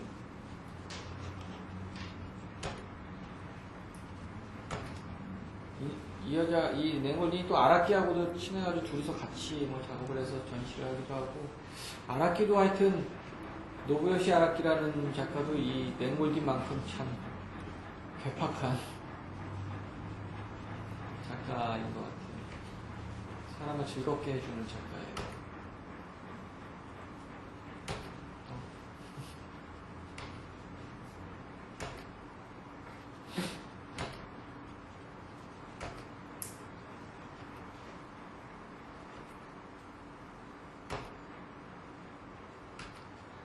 이때부터 쉽게 말하면 친구들이 내 작업 속에 등장하게 되는 거예요. 작업이라는 거를 되게 모더니즘적으로 판단해보면 굉장히 특별한 것이잖아요, 작업이라는 거는. 근데 이제 내 친구와 나를 둘러싼 내 환경들, 그리고 그냥 일상 이런 것들이 작업 속으로 들어오게 되는 거죠. 그리고 그게 중요한 작업이 되고. 소위 말하는 컬트 문화들, 소수의 자기들끼리 모는 그 문화들이 이제 작업에 들어오게 되죠.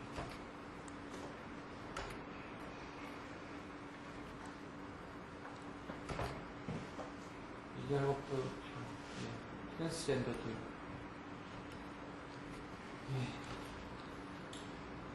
죽어가고 있는 에이즈로 죽어가고 있는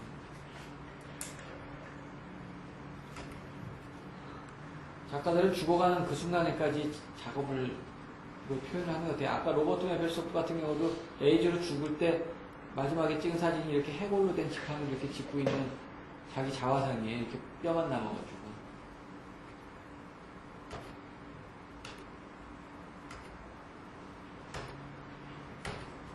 근데 이제 이런 사진들을 보게 되면 이제 도대체 작업과 그러니까 예술과 아닌 것의 경계는 과연 무엇인가라는 고민을 하게 만들죠. 그러니까 뭐 저 나도 찍겠다 뭐 이런 태도들. 나도 찍으면 되지 뭐 이까짓 거 뭐 어렵나? 그럼 찍으시면 되는 거죠.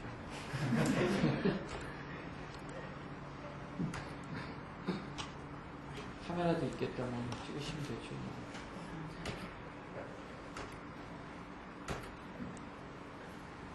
뭐 그런 것 같아요. 여러분들이 만약에 사진을 찍으신다 그러면 어찌됐든 간에 집요하게 하나의 방향을 끌고 나갈 수 있는 힘?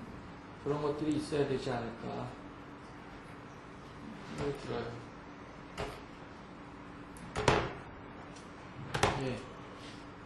랭골딩과 그의 친구들, 랭골딩이 나오고, 뭐, 예를 들면 리차드 윌리엄이라는 친구도 제가 볼 땐 랭골딩과 많이 유사한 부분인데, 이 리차드 윌리엄은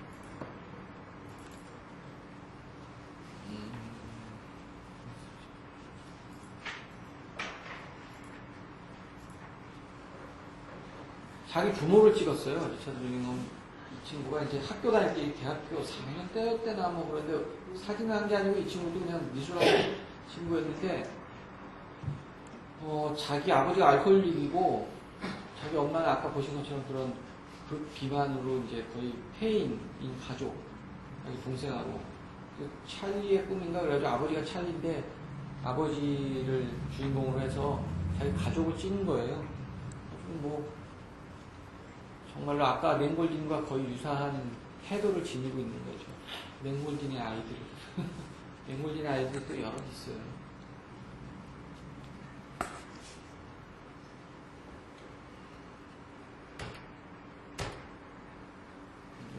지금은 어떻게 됐지? 지금 부자가 됐을 것 같아요. 그죠? 아들이 돈 잘 벌어가지고. 근데 이 작업 이후로 그 다음 작업들이 별로더라고요. 너무 그때 봤는데 동물원 모습도 이런 작업이었는데 그래도 어느 정도 급에 올라가 있으니까 그 다음 작업이 안 좋아도 유지는 했겠죠. 근데 좀 실망이었던 것 같아요. 아버지 엄마 한 대 때리고 막 그걸 찍고 있고 말리지 않고 사진을 찍고 있는 거죠. 눈이 풀어진 아버지의 모습. 아버지 팔아서 부자가 됐어요. 서구 사회에서는 이런 어떤 알코올릭 같은 경우는 굉장히 심각한 사람들로부터 굉장히 차별받는 병이잖아요. 그런데다가 뭐 경제적으로 무기력할 테고 이런 집들도 시에서 제공하는 그런 빈민주택, 빈민 그런 주택 같은 데 살고 그런 어떤 자신의 불행한 환경을 작업으로 보여주는 거죠. 우리나라 사람들 같으면 못할 일이 있죠. 사실.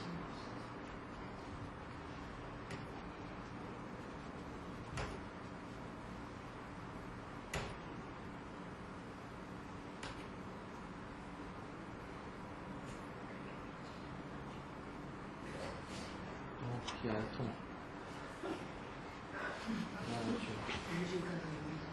한 방에 그냥 가만.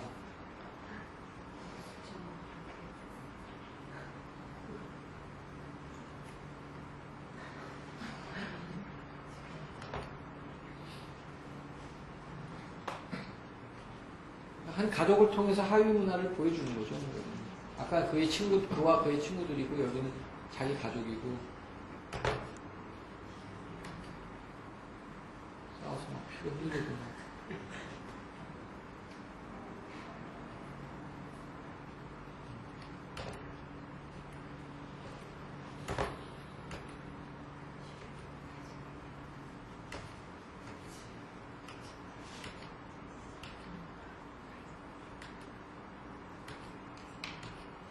보시면은 이 사진하고 아까 호스하고 어떻게 다른 것 같아요?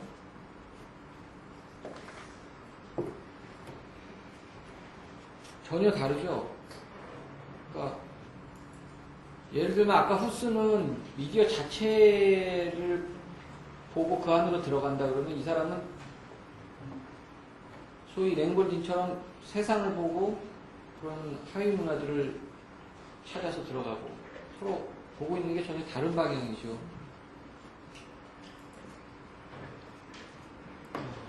이렇게 넘어와서 시간이 별로 없네요. 예, 빨리빨리 그냥 보도록 하겠습니다. 농도삼이 앞에 시작할 때는 뭘 많이 할 것처럼 하다 뒤로 갈수록 빨리빨리 시간이 너무 없네요. 삐에레지는 게이 커플인데요. 보시다시피 회화를 사진에다가 차용해 와서 하는 거예요. 그래서 삐에르가 찍는지 지일이 찍는지 잘 모르겠고요. 둘 중에 하나가 찍고 한 사람은 거기다가 페인팅을 하는 그런 형태를 가지고서 작업을 해왔어요. 그래서 한 70년대부터 시작을 해서 80년대, 90년대에 거의 많이 부상을 했다가 요즘 좀 시들해졌죠. 제가 한 90년대 초에 한국에 좀 들여오려고 했었는데 너무 선정적이어가지고 안 된다 그랬다가 나중에 서울시립미술관에서 전시했었어요. 2000년도에. 이 두 사람이 자기 자화상인데, 그러니까 문화, 대중문화라든가 서구의 종교라든가 뭐 동성애라든가 이런 신화라든가 이런 것들을 다 작업 속에 녹여내요.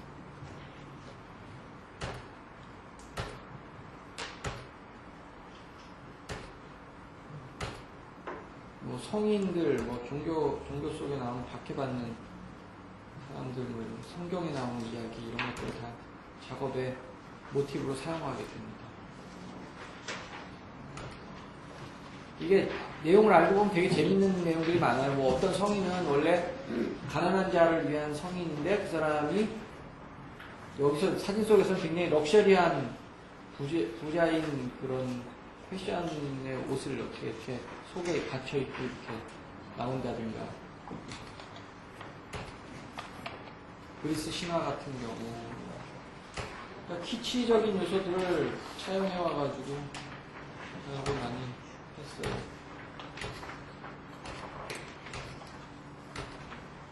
연예인들하고 또 작업을 많이 해가지고 대중적인 인기를 굉장히 많이 얻었어요. 그래서 전시를 할 때 엄청난 사람들이 오고 연예인들도 오고 막 사인받고 막 약간 스타처럼 활동하더라고요, 그 당시에. 지금 뭐 인기가 많이 사라졌지만.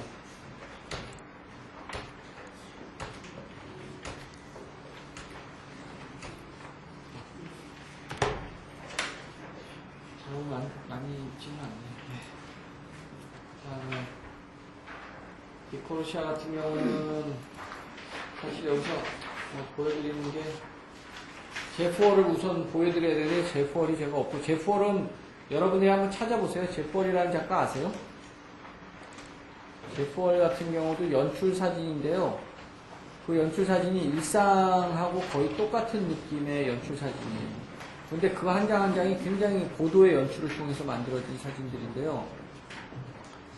그게 다 들여다보면 미술사의 맥락 안에 있는 그런 장면들을 다시 현대화시키기도 하고 차용해 오기도 하는 그런 작업이에요. 그래서 제프월의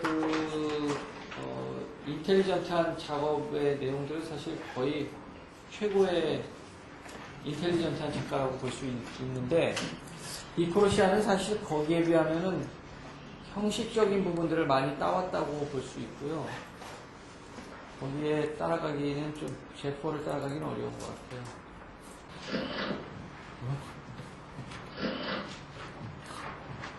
이제 거리에서 이렇게 찍는데 조명을 다 설치해가지고 사람들이 마치 연극 무대나 어떤 영화의 한 장면인 것처럼 느껴지게 만드는 그런 작업들이 있어요. 이게 거리에다 조명을 다 설치해가지고 한 작업들이었을 거예요.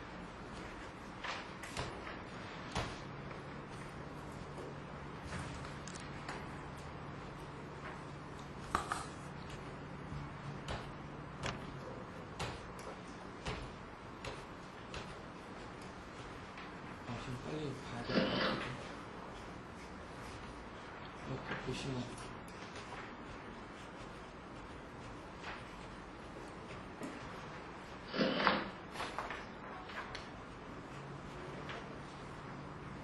헐리우드에 가가지고 찍었대요. 헐리우드에 갔더니 그 거리에 거지도 배우 같고 다 그들이 배우가 되고 싶은 꿈들이 있었을 텐데 패션 쪽하고 같이 일하고 보그지하고도 일하고 패션 사진은 이제 자기 작업처럼 찍기도 하고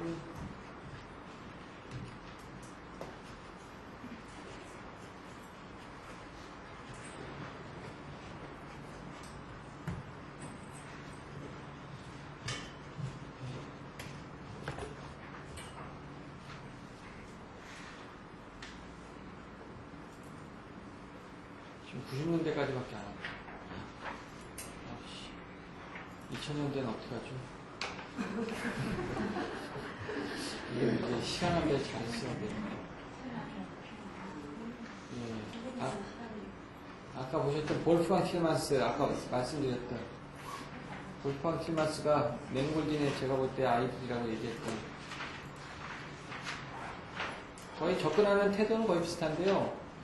이거는 이제 지금 보시는 나중 작업인데 이거는 추상적인 작업이고요. 원래 초기 작업들은 이런 작업이 아니고 이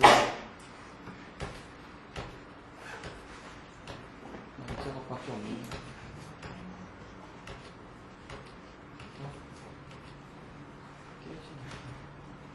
이런 식의 이 사람도 이제 자기와 자기 주변들을 다 찍은 작업들이에요.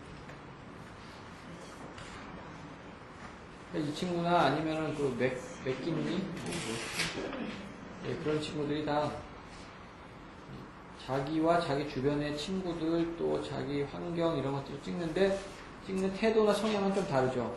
맥기니 같은 경우는 훨씬 더 로맨틱하고 좀 더 대중적인 코드들을 더 많이 끌어낸다고 볼 수 있는 것 같아요. 그래서 대중적인 성공을 얻기도 하고 또 그래서 작업이 후지다는 생각을 하게 하기도 하고 그러는 경향이 있어요.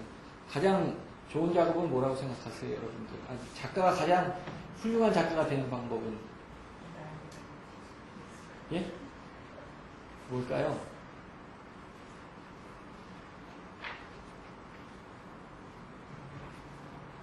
남들이 하지 않는 방식으로 쓰는 방식. 새로운 작가가 가장 접근할 수 있는 방법이 아닐까.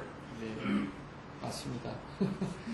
제가 볼 때는 아닌 척 하는 것 같아요. 그러니까 쿨한 척. 예. 아무것도 아닌 척 하는 거 있죠. 하나도 중요하지 않은 척. 그런 작가가 가장, 그러니까, 예, 설명을 드리기 좀 어려운데, 하여튼, 그런 게 있습니다.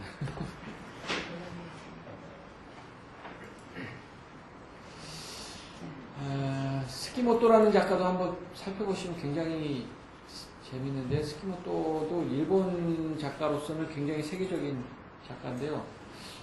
굉장히 유명한 작업이 이 영화 작업인데, 이게 영화관에 스크린을 찍은 거예요. 보시면은 스크린이 왜 이렇게 하얗게 됐을까요?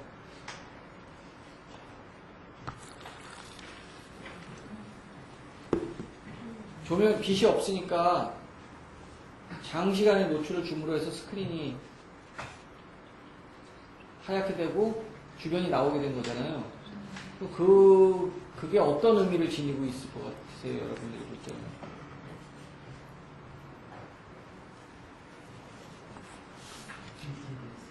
예? 이지에 대한 보이지 않는 세계에 대해서 예. 조마오적 예. 비슷한 것 같습니다. 예. 이게 뭐냐 하면은 영화 한 편이 한 장의 사진 속에 들어있는 거예요. 근데 그 한 편은 눈에 보이지 않는 거죠.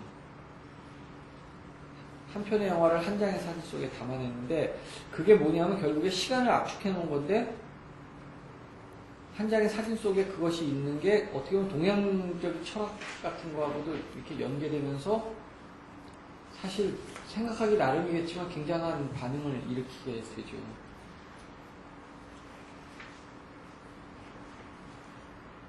한 편의 영화를 한 장의 사진으로 시각화한 작업이었어요. 그래서 굉장히 큰 반응을 일으켰죠. 스키모토가 얼마 전에 여기 전시했었죠. 리움에서. 예.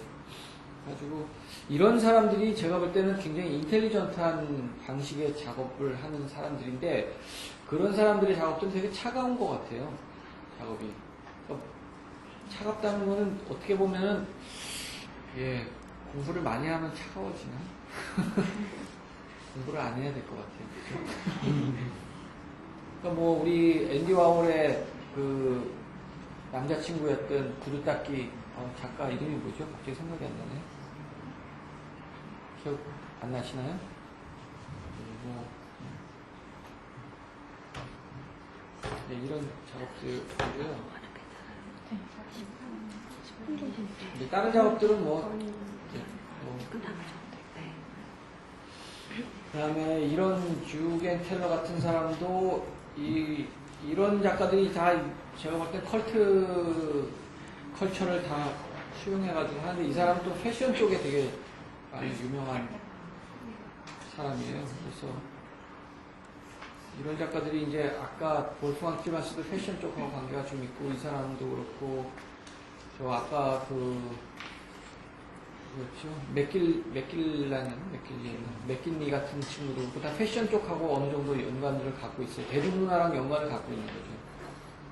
그러면서 이제 작업을 그런 것들로 작업을 풀어내기도 하고 이렇게 아락기가 나온다는 건 나 아락기랑 친구야 뭐 이런 나 잘 나가 뭐 이런 얘기 하고 싶은 거죠.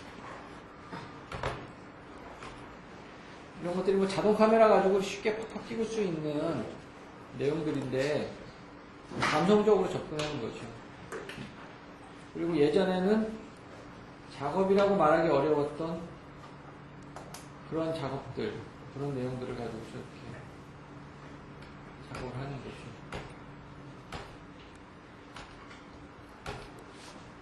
이런 작업들만 해도 이제 형식의 구애를 받지 않는데 거꾸로 이게 형식이 돼요. 또.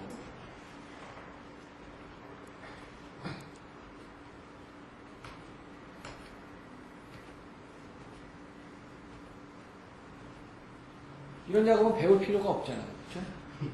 그냥 하면 되죠. 그러니까 뭐가 중요할까요? 거기서 중요한 건 뭘까요?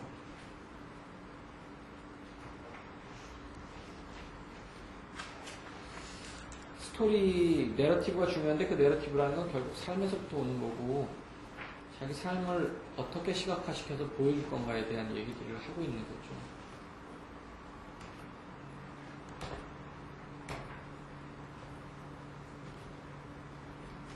이런 것들이 이제 2000년대까지 한 2010년 이전까지 많이 보여줬던 작업들이에요. 그러니까 여기까지 보시면 되게 지금 80년대부터 시작된 사진이 2000년대까지 어떤 변화를 겪어왔는지 대략 여러분들한테 느낄 수 있지 않을까 여러분들이 뭐 잘은 모르겠지만 이 정도를 보면서 이제 되게 결론을 내려드려야 될 것 같아요 여러분들한테. 과연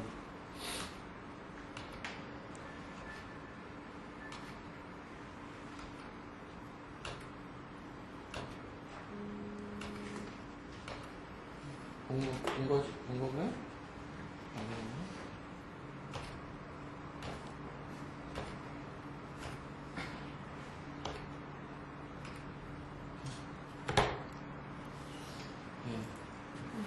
여기까지만 보고 이제 우리 그러면